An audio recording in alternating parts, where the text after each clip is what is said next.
جو کامرس سے related policy وغیرہ ہے، اور عارف حبیب صاحب ہیں، حبیب گروپ کے چیئرمین ہیں، in his own right, very leading business man. یہ دو لوگ ہیں ناظرین جن کا پالیسی پہ کرٹیک بھی رہتا ہے، جن کا انفلوئنس بھی ہے پالیسی پہ.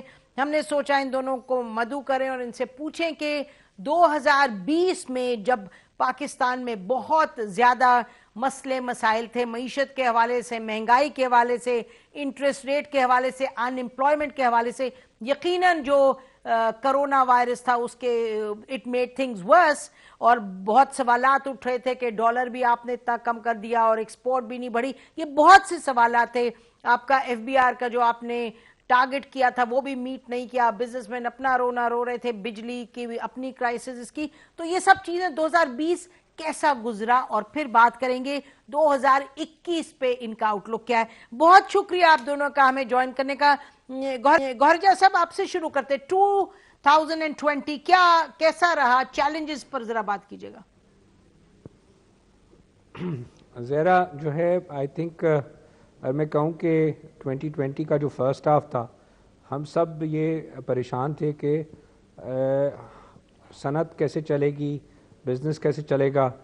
اگر آپ مارچ 2000 جو ہے وہ 20 کو دیکھیں تو اس وقت لارج اسکیل مینوفیکچرنگ کے فگرز آپ کے پاس آئے تھے، گاڑیوں کے کارخانے بند تھے، ہمارے جو ہے وہ سیمنٹ ملوں کی جو ہے ڈسپیچ 50% سے نیچے تھی، ہماری ٹیکسٹائل ملز جو ہے وہ ایکسپورٹ سیکٹر پرفارم کر رہا تھا، جو ہے وہ واز دا اونلی سیکٹر اپنے پیروں پہ واپس کھڑا ہو کے جو ہے وہ آ گیا تھا. لیکن جو ملک میں کرنسی ڈیویلویشن کی وجہ سے جو کہ 125 روپے سے 160 پہ ڈالر آیا، اس کی وجہ سے ملک میں مہنگائی، اس کے اندر جو ہے وہ اکانومی شرنک ہوئی. 63 بلین ڈالر کی امپورٹ سے ہم نے دیکھا کہ پچھلے سال 44 بلین، تو مطلب ہے 2 سال میں 20 بلین ڈالر مارکیٹ شرنک ہوئی. اور اس ساری چیز کا جو میں ہمیشہ کہتا ہوں کہ وہ شرنک کس لیے کی کہ وہ پیسے ہمارے پاس تھے ہی نہیں جو کہ ہم خرچ کر رہے تھے، کیونکہ پیسے تو 23 بلین ڈالر کی ایکسپورٹ کے تھے یا 20 بلین ڈالر کی ریمیٹنس، ہمارے پاس 43 بلین ڈالرز تھے، اور ہم نے 2018 میں 63 بلین ڈالرز خرچ کر دیے. اب وہ جب کرنسی ڈیویلویشن کی وجہ سے مارکیٹ شرنک ہوئی تو ہمیں عادت ہو گئی تھی کہ وہ 20 بلین ڈالر جو کہ 3 ٹریلین روپے کا 30% ہمارے پاس گراس مارجن آ رہا تھا، وہ 1 ٹریلین روپی ہمارے سے چلا گیا، جس کو میں کہتا ہوں کہ جب امپورٹ سے لے کے گھر تک کنزیومر کے مال پہنچتا ہے وہ 30% کم از کم گراس مارجن جو ہے پوری چین میں آتا ہے، چاہے وہ ہول سیلر ہے، چاہے وہ ریٹیلر ہے، یا اس سے پہلے جو کنٹینر سروسز ہیں، ٹرانسپورٹر ہے، سب کچھ. اور یہی تقریباً 30 سے 35% ایف بی آر کو بھی اس کے سامنے ریونیو آتا ہے، اس کو بھی 1 ٹریلین روپی کی شارٹیج سامنے آئی. اور یہ چیزیں ہمارے سامنے، اس کے فوراً بعد کووڈ آ گیا، اور کووڈ جو ہے اس میں دنیا جو ہے وہ پوری بند ہو گئی. ایکسپورٹ انڈسٹری کی ہم نے صنعتیں 23 مارچ کو بند کی تھی، اور ہمیں یہ معلوم نہیں تھا اب کب کھلیں گی. اس کے بعد میں جب سیکنڈ ہاف کی طرف جاتا ہوں تو اللہ نے کوئی ایسی رحمت کی ہمارے پہ، ہم پہلا ملک تھا جو کہ مارکیٹس ہمارے یہاں ایکسپورٹ کے آرڈرز آئے، اور ہم نے جو ہے وہ جولائی سے دسمبر کو جب میں دیکھتا ہوں تو ہم نے پچھلے سال کے مقابلے میں بھی جو ہے ابھی تک جو ہے وہ 5% سے زیادہ گرو کر دیا. جبکہ یہ جولائی سے دسمبر میں اگر دوسرے ملکوں کو دیکھتا ہوں، چاہے وہ چائنا ہے، چاہے وہ انڈیا ہے، چاہے وہ بنگلہ دیش ہے، چاہے وہ ویتنام ہے، کوئی بھی ملک جو ہے وہ پچھلے سال کے برابر جولائی سے دسمبر کو کمپیئر نہیں کر سکتا.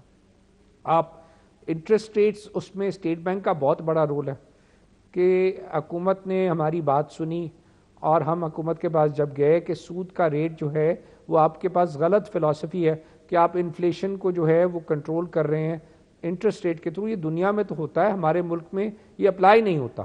ہمارے ملک میں 37% فوڈ باسکٹ ہے ذرا، اس میں سے وہ سب سپلائی چین کا ایشو ہے. اس کا سود کے انٹرسٹ ریٹ سے 80% پیسہ تو حکومت نے لیا ہوا. کیا حکومت جو پیسہ بورو کیا ہوا ہے بینکوں سے، کیا اسے ٹماٹر خرید کے اس نے گھر میں رکھے ہوئے ہیں، یا اس نے خرید کے آٹا رکھا ہوا ہے اپنے یہاں، یا چینی رکھی ہوئی ہے؟ ہم یہ تو سپلائی چین مینجمنٹ کے ایشو ہے، ان کا کوئی تعلق نہیں ہے. نہ ہمارے گھر میں نہ موگیج فائنانس ہے، کسی نے گھر بورو کر کے نہیں لیا ہوا. تو انٹرسٹ ریٹ کیسے کنٹرول کرے گا جو ہے ہمارے جو ہے انفلیشن کو؟ انہوں نے ہماری بات سنی اور جو ہے وہ انٹرسٹ ریٹ کو 7% پہ لے کے آئے. اس ساری چیزوں کو جب میں کمبائن کر رہا ہوں تو اس 6 مہینے میں جو سب سے بڑی بات اگلی انہوں نے سمجھی کہ ہمارے ملک میں ٹیکس چور نہیں ہے. ہمارے ملک میں صرف ہم نے ایک فکس ٹیکس رجیم پہ ملک چلایا ہے. ہمارے ملک کا ٹریڈر, ہمارے ملک کا ہول سیلر, ہمارے ملک کا ریٹیلر کوئی بھی چور نہیں ہے.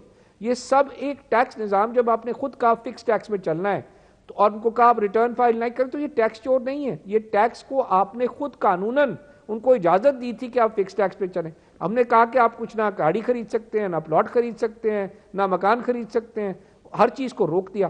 اب میں یہ سمجھ رہا ہوں کہ ہماری بات جب سے سنی جا رہی ہے, میں یہ سمجھ رہا ہوں کہ ملک جو ہے وہ بالکل صحیح گامزن آج اس وقت جو ہے ترقی کے راستے پہ, چاہے وہ کنسٹرکشن کا پیکیج ہے, چاہے ٹیکسٹائل کی اب ہم بات کر رہے ہیں 5 ایئر پالیسی کی وہ ہے, چاہے اسٹاک مارکیٹ عارف صاحب بتائیں گے امپیکٹ کیا ہے. لیکن میں آج یہی سمجھتا ہوں کہ ملک اس وقت صحیح راستے پہ چل پڑا ہے. ٹھیک جی, عارف حبیب صاحب, یور ٹیک آن دس, آپ اس کو کس طریقے سے دیکھتے ہیں 2020 جو گزرا ہے؟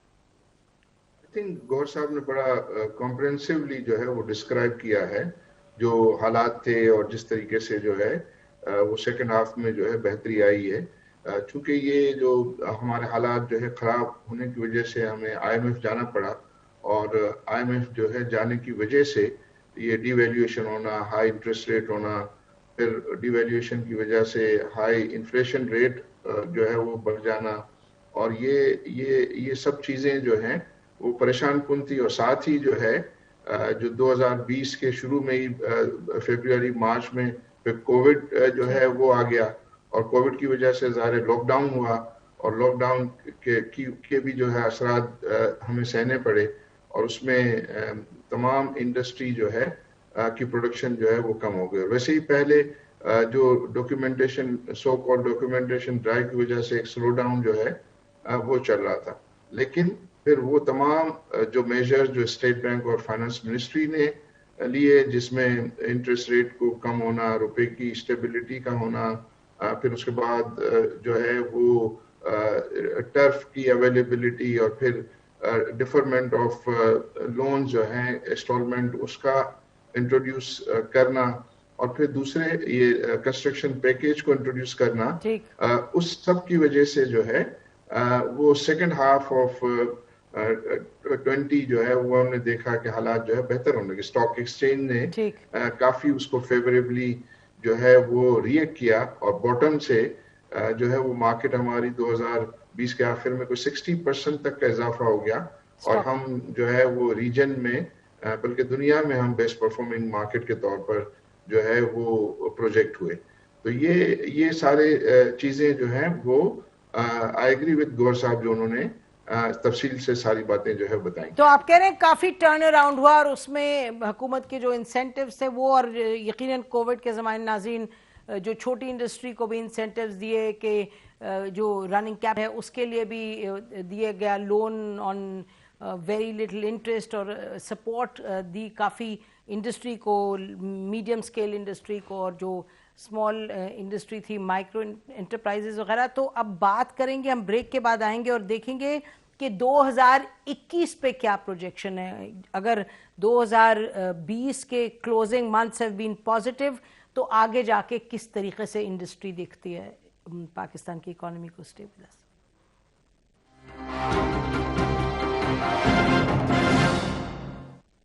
ویلکم بیک ناظرین. کنسٹرکشن پیکج جو پرائم منسٹر نے جس کی ایمنسٹی کو ایکسٹینڈ کیا, جو کہ افیکٹولی کہا جاتا ہے another 2 years for another 2 years, اس کا امپیکٹ, اور اس کے بعد ہم یہ پوچھیں گے اپنے پینلسٹ سے کہ کس طریقے سے ان کے کنسرنز کیا ہیں, کون سی ریڈ لائٹس ہیں جن پر ان کو لگتا ہے کہ حکومت کو فوکس کرنے کی ضرورت ہے, پازیٹیوز اینڈ سم کنسرنز. جی گوہر صاحب. دیکھیں کنسٹرکشن پیکج کا میں آسان زبان میں بتاؤں کہ جیسے میں نے کہا کہ ہمارے ملک کا نہ صنعت کار, نہ ہول سیلر, نہ ریٹیلر کوئی بھی جو ہے وہ ٹیکس ایویڈر نہیں ہے, وہ فکس ٹیکس رجیم میں چلتا رہا. جب آپ نے پالیسی بنائی کہ آپ کوئی نہ مکان لے سکتے ہیں, نہ پلاٹ, نہ گاڑی, ہر چیز رک گئی. اب انہوں نے پالیسی ہماری بات سنی اور اس بات کو سن کے ایگری کیا کہ جناب ان کو اجازت ہونی چاہیے کہ یہ جو ہے اکانومی کا حصہ بنے. اگر کسی کے پاس پیسہ فکس ٹیکس کے تحت بھی, اگر ہول سیلر, ریٹیلر, جو کاروباری حضرات ہیں جو ہے وہ ان میں کرپشن کا پیسہ کہاں سے آیا, وہ تو ان کا حق حلال کی کمائی کا پیسہ ہے. آپ ذرا دیکھیں ایک آدمی پرچون کی دکان چلاتا ہے, وہ بیچارہ سارا دن محنت کرتا ہے, سارا سال محنت کرتا ہے, اس کے بعد کہتا ہے میں نے پلاٹ لینا ہے. آپ کا کوئی ٹائر کی دکان کا ریٹیلر ہے وہ کوئی کرپشن کر رہا ہے, وہ ادھر سے ٹائر کے اندر بھی اس کی جو فیکٹری کا ٹیکس پیڈ ہے اس کا بھی انکم ٹیکس اور سیلز ٹیکس ریٹیل تک کا اس پہ پیڈ ہوتا ہے. پانی کی بوتل بھی جو بیچتا ہے اس میں پانی کی بوتل پہ بھی جو اس کا بھی انکم ٹیکس ہے 10%, وہ اس کو پہلے چارج کر لیا جاتا ہے فیکٹری کے ریٹ پہ. یہی بسکٹ میں یہی ٹافی, ہر چیز کے ہم نے یہی سسٹم بنائے. اب وہ آدمی کو الاؤ کیا گیا ہے کہ وہ آج 30 جون 2021 تک جو بھی چیز خریدتا ہے, پلاٹ خریدتا ہے, اس سے سوال نہیں پوچھا جائے گا. اس کے بعد کوئی اگر انویسٹر جو ہے وہ اس کے اوپر کوئی بلڈنگ بناتا ہے اور وہ اس کے اندر پراپرٹی خریدتا ہے اور پروجیکٹ اناؤنس کرتا ہے دوسروں کو بیچنے کے لیے, اس سے بھی کوئی سوال نہیں پوچھا جائے گا. اگلی چیز جو کہی ہے کہ جو پروجیکٹ وہ اپروو کرا لیتا ہے اتھارٹیز سے اور پروجیکٹ لانچ کرتا ہے, جیسے اپارٹمنٹس کا لانچ کرتا ہے یا گھروں کا لانچ کرتا ہے, تو اس کا جو گاہک ہے جس کے پاس جس نے قسطوں میں پیسے دینے ہیں وہ قسطوں میں بھی مارچ 2023 تک پیسے دے گا, تو اس کے پیسے پہ بھی کوئی سوال نہیں پوچھا جائے گا. اس کے بعد ہماری بیسک تھی کہ بھائی آپ فکس ٹیکس ریجیم لے کے آئیں کہ لوگ ہر چیز کو ویلیو پراپرٹی کو 10% ڈکلیئر کرتے ہیں, تو ٹیکس لوگ نیٹ میں بہت تھوڑے لوگ ہیں.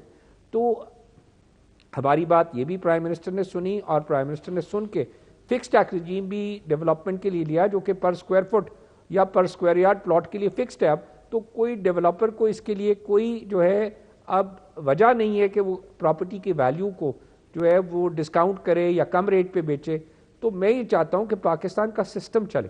اور اس کے اندر اگلی چیز کیا تھی کہ میں کہتا ہوں کہ یہ تو جس کے پاس پیسے ہیں اس نے مکان بنایا یا اس نے کوئی اپارٹمنٹ خریدا, ان لوگوں کو بھی خریدنے کا موقع دیں جن کی تنخواہ آج 50,000 سے لے کے 1.5 لاکھ تک ہے. اور اس کا حل ہے مارگیج فائنانس, کہ جس کے پاس وہ تنخواہ جو ہے وہ جمع کر کے نہیں خرید سکتا, وہ اپنی تنخواہ کا 25 سے 30% حصہ مارگیج میں پیمنٹ کر کے اپارٹمنٹ لے سکے. لیکن اس کے لیے ایک بیسک شرط ہے جو میں بار بار حکومت کو کہہ رہا ہوں کہ انٹرسٹ ریٹ ابھی آپ نے بہت اچھا کیا ہے, 25 اور 35 لاکھ والے کے لیے 5 اور 7 رکھا ہے. میں کہتا ہوں اس کی لمٹ کو بڑھا کے 1 کروڑ روپے تک کریں تاکہ اس میں مڈل کلاس بھی آ سکے اور وہ لوگ بھی جو ہے 5% اور 7% تک فکس ریٹ پہ 10 سال تک پراپرٹی خرید سکیں. ٹھیک ہے, وہ ابھی گورنمنٹ اس کو اگر یہ ہماری باتیں زہرا 2021 کے اندر اپلائی ہوتی ہے تو یہ ایک ویو ہے. اگر اس ویو میں لوگ یہ سمجھتے ہیں کہ پلاٹ خریدنے سے کیا ہوگا, یہ پلاٹ پہ تو ایمنسٹی ہے ہی نہیں ہے, گھر بنانے پہ ہے, بلڈنگ پہ ہے. اگر یہ سسٹم چلتا ہے, اس وقت تقریباً 1 ٹریلین روپے کے پروجیکٹ ہیں, اگر یہ 1 ٹریلین چلتا ہے تو یہ ڈومیسٹک انڈسٹری چلتی ہے. 1 ٹریلین روپے $6 بلین بنتا ہے. $6 بلین ہماری تقریباً اس وقت $280 بلین کی ہماری جی ڈی پی ہے. اس کا مطلب ہے 2.25 سے 2.5% ہم جی ڈی پی میں ایڈ کر سکتے ہیں صرف اس کنسٹرکشن ایکٹیویٹی کے تھرو. اگر یہ وہ میجرز ہیں جس کو ہماری گروتھ اور اسی سے امپلائمنٹ کریٹ ہونی ہے, اسی سے ٹیکس آنا ہے, پروپیل کرے گی گروتھ. بالکل ٹھیک ہے جی. عارف حبیب صاحب پازیٹیوز دیں اور کچھ کنسرنز آپ بتائیے اگر ہیں, یا the business community has got all it wanted. I think یہ جو سیکنڈ ہاف میں جو بہتری آئی ہے ایسا نظر آتا ہے کہ یہ 2021 میں جو ہے وہ کنٹینیو کرے گی, اور جب یہ کنٹینیو کرتی ہوئی جو ہے وہ نظر آتی ہے تو اس سے نمبرز جو ہے وہ کافی آپ کو بہتر جو ہے وہ نظر آئیں گے. اس کی ایک وجہ یہ ہے کہ جو پچھلے سال فیبروری سے لے کے جون تک کے جو نمبرز تھے وہ کافی پور نمبرز تھے مینلی بیکاز آف کووڈ. تو چونکہ اب اس دفعہ ان کو بیس جو ہے وہ بہت کم بیس سے اس کا جو ہے وہ کمپیریزن ہوگا, تو وہ سارے نمبرز جو ہے وہ کافی اچھے نظر آئیں گے. فار ایگزامپل میں دیکھ رہا تھا کہ ہمارے جو ایف بی آر کے ریونیوز ہیں وہ ایف بی آر کے ریونیوز جو ہے وہ آخری کوارٹر تو جو ہے وہ بہت زیادہ ڈیزاسٹرس تھا, جبکہ ہمارے پہلے ہاف کے اندر جو ہے وہ 2200 ارب کا کلیکشن ہوا ہے, اور سیکنڈ ہاف کے جو اس وقت ان کی جو ٹارگیٹ ہے وہ تقریباً 2700 ارب ہے.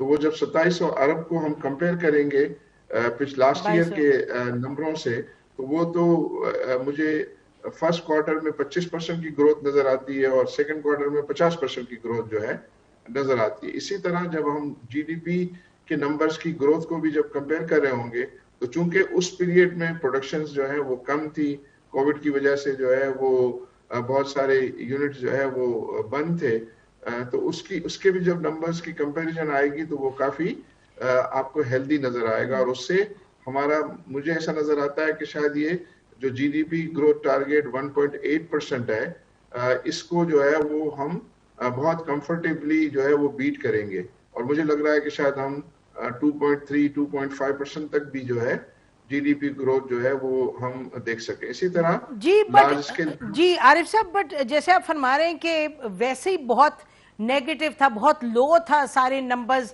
بہت دے ور ویری ڈپریسنگ نمبرز, کیونکہ کووڈ اور پالیسی ایشوز بھی تھے. تو اس کو اگر آپ بیس لائن لیں گے اور جو گروتھ کا آپ ذکر کر رہے ہیں, کیا وہ ایڈریس کرے گی ایشوز لائک ان امپلائمنٹ وغیرہ جو بڑی میسو ہے اس وقت ملک میں؟ جی ڈیفینیٹلی. آئی تھنک دیکھیں نا, جب یہ ریونیو بجٹ کیا گیا تھا تو بہت کم لوگ تھے کہ جو یہ سمجھتے تھے کہ یہ ریونیو جو ہے وہ اچیویبل ہوگا. وہ کہہ رہے تھے کہ 4000 سے زیادہ جو ہے وہ بلین سے زیادہ کا ریونیو آ ہی نہیں سکے گا. تو 2200 ارب تو آ چکا ہے. تو صرف یہ نہیں ہے کہ بیس کم ہی ہے, اس کی وجہ سے میں یہ کہنے کی کوشش کر رہا ہوں کہ ایک تو یہ ہے کہ نمبرز جو ہے وہ اچھے ہوں گے, لیکن جب ان کی کمپیریزن ہوگی پچھلے پیریڈ سے تو وہ بہت زیادہ جو ہے اچھے نمبر جو ہے وہ نظر آئیں گے میرے, بہت پازیٹیو نظر آئیں گے. آپ کہہ رہی ہیں جی کہ کنسٹرکشن کی وجہ, اور کنسٹرکشن اور اس سے جو ابھی ٹیکسٹائل میں جو ہے تیزی ہے, اس سے جو ہے وہ امپلائمنٹ اپورچونٹیز ڈیفینیٹلی جو ہے وہ بڑھیں گی. جی ویری لاسٹ کوشچن گوہر اعجاز صاحب, یہ بتائیے گا, یہ تو بزنس کمیونٹی اور یہ بڑا it's looking very bright and positive for the business community, لیکن عام پاکستانی شہری یعنی کہ جو سیلری کلاس ہے ان کی سیلریز نہیں بڑھی, مہنگائی اپنی جگہ بڑھتی چلی گئی ہے, بجلی کی قیمت بھی بڑھے گی, پیٹرول کی بھی, تو ان کے لیے کیا ہے؟ اور کیا یہ کہیں گے کہ جی this is a budget, this is a government which is only catering to the business community? آپ کو معلوم ہے یہ تو کرٹیسزم اٹھتا ہے. ذرا بہت اچھا سوال ہے. اصل بات تو یہ ہے کہ میں بات کر رہا ہوں کہ جناب صنعت لگے گی, ہم بات کر رہے ہیں اسٹاک مارکیٹ بڑھ رہی ہے, ہم کہہ رہے ہیں اب نئے پروجیکٹس آ رہے ہیں, اس کا فائدہ عوام کو کیا ہوگا؟ عوام کو فائدہ میں بتاتا ہوں. جب پروجیکٹ لگتا ہے تو پروجیکٹ لگنے کے بعد اس میں امپلائمنٹ کریٹ ہوتی ہے. پروجیکٹ جب لگتا ہے تو اس سے نہ صرف ورکر, نہ صرف اس کی جو ہے middle management, but higher management پوری سیگمنٹ بنتی ہے. میں یہ بات کر رہا ہوں کہ اگر یہ ساری تکلیف ہمیں کیوں آئی کہ $20 بلین ہم قرضہ لے کے باہر سے امپورٹ کر رہے تھے, اور وہ چیزیں باہر کی دنیا کی ہم مارکیٹ میں اپنی امپورٹ کر کے بیچ رہے تھے, جس سے میری مارکیٹ میں $20 بلین پہ میں نے کہا 30% گراس مارجن تھا. $6 بلین جو کہ $1 ٹریلین میری اکانومی میں گھوم رہا تھا, اس سے جابز کریٹ ہو رہے تھے. اب میں کیا بول رہا ہوں, یہ $1 ٹریلین ہم اپنی ڈومیسٹک انڈسٹری کو چلا کے کنسٹرکشن کے تھرو ہم یہاں پہ امپلائمنٹ کریٹ کریں گے. ہم اس مارکیٹ میں جو ہے وہی پیسہ ہماری عوام کے پاس جائے گا جو کہ امپورٹڈ چیزیں نہیں ہوں گی, ہمارے ملک میں بنی ہوئی چیزیں ہوں گی جس کی کیپیسٹی رک گئی تھی, چاہے وہ سیمنٹ ہے, چاہے وہ گلاس ہے, چاہے وہ سٹیل ہے, چاہے وہ الیکٹرک, تمام جگہوں پہ جو کنسٹرکشن کے ساتھ 40 انڈسٹریز ہیں ان میں پروموٹ ہوگی. سیکنڈلی ٹیکسٹائلز, ٹیکسٹائلز کے اندر میں 4 ملین جابز کی بات کر رہا ہوں, ہم کریٹ کریں گے 2.5 سال میں. مجھے صرف 5 سال کی پالیسی کا انتظار ہے جو کہ کیبنٹ میں ہے, کیونکہ $3 بلین کی انویسٹمنٹ اس وقت پائپ لائن میں. یہ پہلی دفعہ 7 سال میں ہو رہا ہے 2013 کے بعد کہ میرا دسمبر کا نمبر ہائیسٹ نمبر ایکسپورٹ ہے $2.35 بلین کی. اگر میں اس کو 12 مہینے سے ضرب دے دوں تو یہ $28 بلین زیرہ بن جاتا ہے, جو کہ پچھلے سال سے $4 بلین زیادہ ہے. اگر یہ ہم اس کو ٹرانسلیٹ کرتے ہیں, یہ 4 ملین جابز بنتے ہیں, ہر $1 بلین پہ ملین جاب. تو آپ کہہ رہے اگر یہ مجھے اب صرف پازیٹیو جو ٹیل وینڈ دی ہے, مجھے پالیسیز دیتے چلے جائیں, پاکستان کا صنعت کار, پاکستان کا انڈسٹریلسٹ اس وقت پاکستان کو لے کے آگے چلنے کو تیار ہے. We are ready to move to the next level. چلیں انشاءاللہ let's hope it all looks up and وہ جو آپ کی کیلکولز ہے ویسے آگے بات بڑھے. ناظرین اسی پر آج کا پروگرام ختم کرتے ہیں. خدا حافظ. پاکستان زندہ باد.